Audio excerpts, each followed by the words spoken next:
The moon was a faint smear behind clouds as five friends parked their van at the edge of Blackthorn Woods.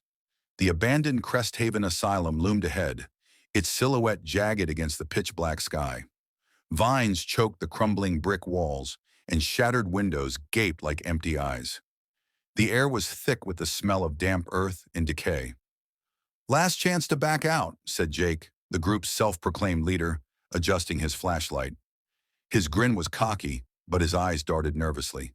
"No way," Tara snapped, slinging her backpack over her shoulder. "We've been planning this for weeks. You scared, Jake?" "Scared? Nah." He laughed, but it sounded forced. Beside him, Mia clutched her camera, her face pale. Ryan, the quiet one, checked his phone signal. None. Emily, the skeptic, rolled her eyes. "This place is just a ruin. No ghosts, no monsters. Just dust and rats," she said. "Then why'd you come?" Ryan muttered. Emily shrugged. "To prove I'm right." They pried open a rusted side door, the screech echoing into the night. Inside, the asylum was a maze of peeling paint and overturned gurneys. Their flashlights cut through the dark, revealing graffiti-covered walls and scattered papers. The air was heavy, like breathing through wet cloth. "Let's split up," Jake suggested. "Cover more ground."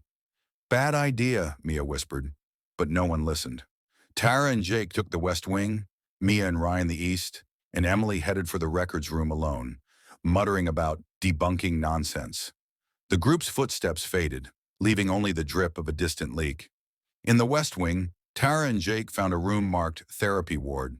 The door creaked open to reveal chairs bolted to the floor, some with leather restraints still dangling.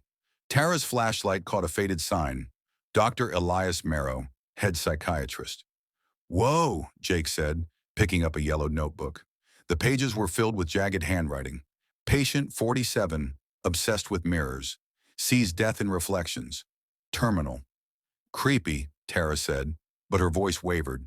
A cold breeze brushed her neck, though no windows were open. "Did you feel that?" Jake shook his head, but his flashlight flickered. Then a low whisper echoed, not from any direction, but inside their heads. "You shouldn't be here." They bolted, hearts pounding, back to the main hall. Meanwhile, Mia and Ryan crept through the east wing, where the air grew colder with every step. Mia's camera flashed, capturing rows of rusted beds. One photo showed a blurry figure in a white coat standing at the end of the hall. "Ryan, look at this," Mia hissed, showing him the screen. He frowned. "There's nothing there now."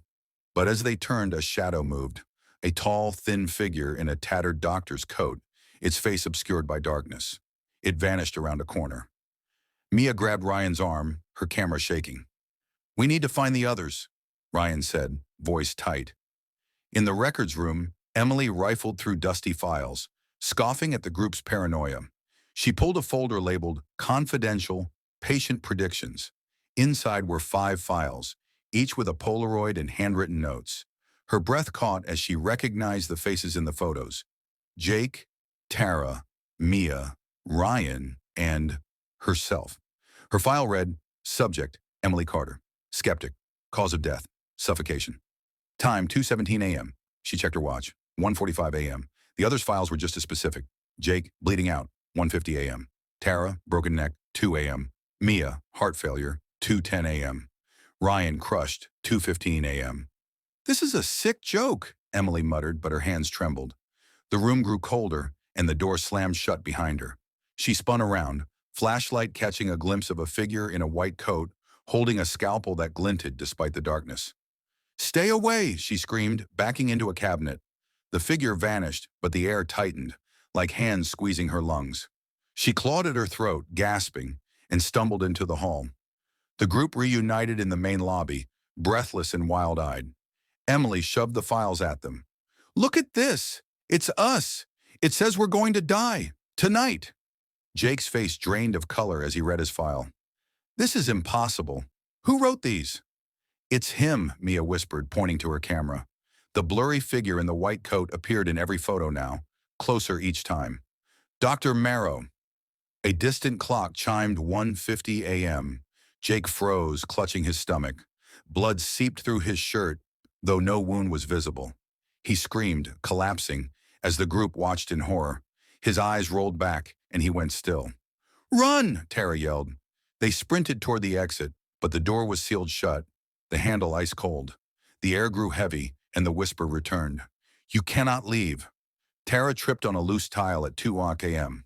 Her head snapped back with a sickening crack, and she lay motionless. Mia sobbed, clutching her chest as the clock ticked toward 2:10 a.m. Her breathing became erratic, and she crumpled, eyes wide with terror. Ryan and Emily, the last ones, standing, ran for the basement, hoping for another exit. The walls pulsed with an unnatural hum, and the spectral doctor appeared at every turn, his scalpel gleaming.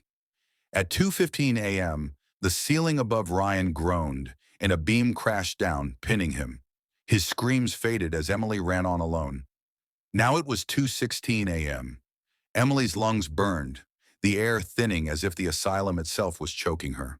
She reached a staircase, but the doctor stood at the top, his face finally visible.